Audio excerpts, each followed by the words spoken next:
And finally, for tonight anyway, there's the interview he did with Michael Isikoff for NBC Nightly News. This is the one that hit Trump the hardest, where it hurts the most: his business management style and his repeated bankruptcies. Size matters to Donald Trump more than it does to most men and women.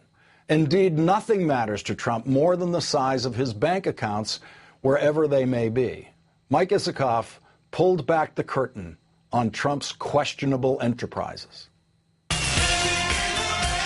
Donald Trump says he's a fantastically successful billionaire businessman and would make a good president.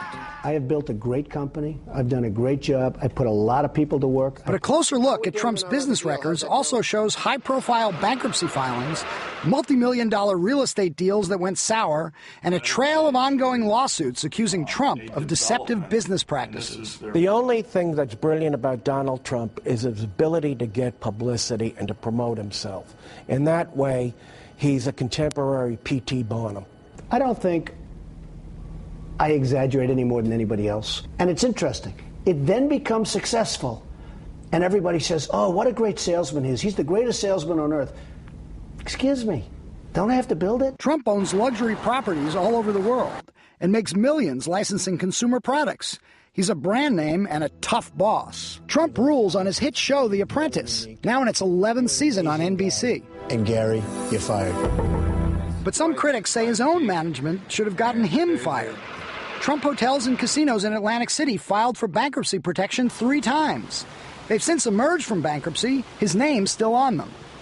Trump argues competition and rough market forces were responsible, and others were in control. Wait a second, you were chairman of the board. Excuse me. You were chairman of the board. I was chairman, but I didn't run the company. I had nothing to do with running the company. Management. You were paid $2 million a year. Excuse me. I didn't run the company. I'm just telling you. So what were you paid $2 million a year for? Excuse me. Because of my genius, okay?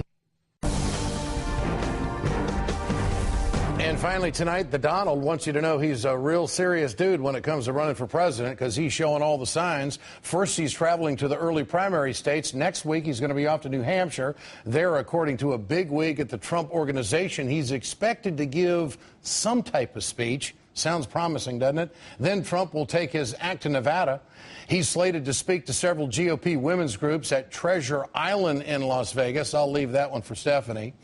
Another sign that he's serious, he's sucking up to the GOP elites. Trump called columnist Charles Krauthammer to let him know just how serious he is. Krauthammer shared details on Fox News. Is it your sense that he is running? Absolutely. No doubt in your mind? No. But it's tough to be taken seriously as a candidate when the liberal media, they're fixated on this whole birther thing. So after making lots of noise on the birther issue, Donald Trump is polling as a top-tier #1 or #2 Republican presidential contender. And that has real Republicans freaking out a little bit. Last week, House Majority Leader Eric Cantor criticized Mr. Trump by saying, quote, "I don't think he's really serious when we see a campaign launch on the birther issue." Mr. Trump responded thusly. And I think it's a very bad thing for Cantor to have done, because I will tell you, people love this issue, especially in the Republican Party. And there's something to what we're saying.